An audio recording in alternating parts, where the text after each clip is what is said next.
Globally, prices of fuel have been affected by the war in Ukraine and ongoing impacts from the pandemic.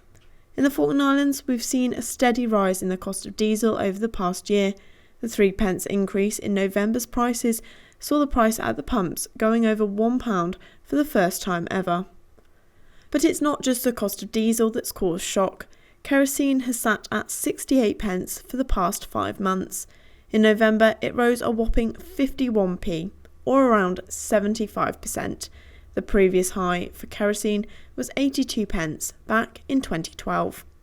Primarily, it's world market conditions. The war between Ukraine and Russia has really affected world prices. The sanctions on Russia as well are really starting to become felt across the world.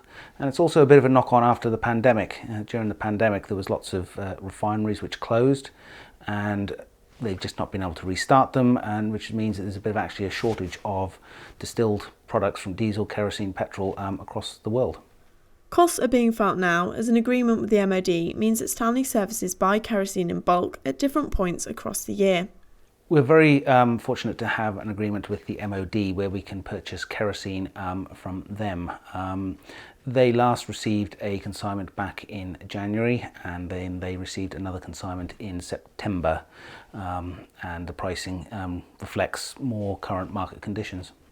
This increased cost of fuel, as well as other increases in prices recently, has left many in the islands concerned about how they're going to pay bills over the coming months. Commenters on Facebook expressed their worries, as wallets will be feeling the pinch. As reported last week, Executive Council has agreed a package of support measures to help those worst off in the islands cope with the increasing prices. But some fear that it won't go far enough. You know, these global pressures that we're seeing, and the cost of living crisis is recognised internationally as being a massive problem. In some ways, we're a small community, so we perhaps can do more, such as this package of support than perhaps some other countries can do. But we do need to keep watching it and understanding, how best we can support the community and try and, get through this in as good a shape as we can. And yes, unfortunately, recognising that support doesn't reach everybody. While the islands heads into the warmer months, the thermostats can be turned lower for now, but with no real end in sight to the issue of the global fuel crisis, it does mean that no one really knows how much higher these prices could rise.